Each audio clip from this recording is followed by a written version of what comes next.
Are you in the process of taking on a townhouse development project and need some interior design tips and tricks to help minimize costs while maximizing your returns? Well, stick around, because in this video, I'm going to share 5 interior design tips that will help maximize the look and feel of your project without breaking the bank. They will ensure that you're making smart choices and spending money in the areas that you should be, and not burning money in the areas where you won't see a return.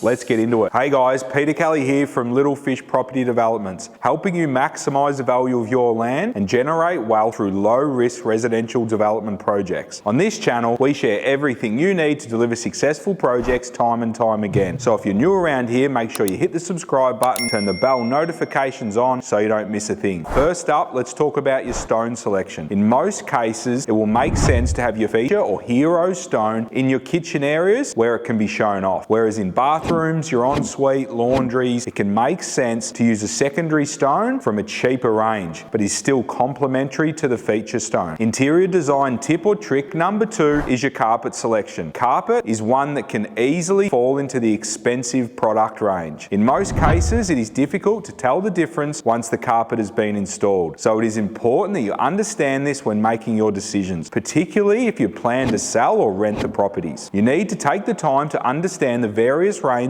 and offerings so that you are clear and you have an understanding of the levels and the associated pricing. Tip and trick number 3 is your flooring selection. Traditionally, a solid timber floor has been the way to go in these development projects, but of recent times, engineered flooring has really picked up its game. Its quality is there and its selection is much greater than solid timber flooring itself. And of course, the pricing is friendlier to use an engineered board. Not only is the product itself more cost effective, but the actual process of laying and finishing it is much more cost effective. So in a lot of cases, you are saving on both product and on the installation. Number 4 is your tile selection. This is a similar train of thought to your stone selection. With the tiles, we have a great opportunity to put in a feature tile that may cost a little bit more than the rest of the walls, and potentially the floor can be a lesser tile also, but still complementary to each other. That is the key. Another example of this, depending on the square meters of the floor, you may be able to use a nice tile on the floor and then wind it down on your wall selection. Your walls have windows, mirrors, joinery, all these sort of things that you can leverage as the heroes rather than your tiles. And number 5, the last interior design tip or trick is your fixtures and fittings. These commonly include your tapware, toilet, and relevant fittings like sinks, basin, door furniture, etc. You need to be aware that there are some great companies out there offering designer products at competitive prices. It's easy to get caught up spending money in this area because your fixtures and fittings are super important to the overall final look and feel of your townhouses. The key here is to ensure that you're aware of the costings and what the quality levels are out there, because in our experience, if you compare some expensive selections with some from what might be considered a more medium range, it will almost be impossible for your buyers to tell. To the naked eye, if done well, you won't be taking anything away from the finished product, and in some cases, it is possible to even level up. Expensive does not always mean best. Anyone can select the most expensive product and deliver something nice. It's about delivering something of the same premium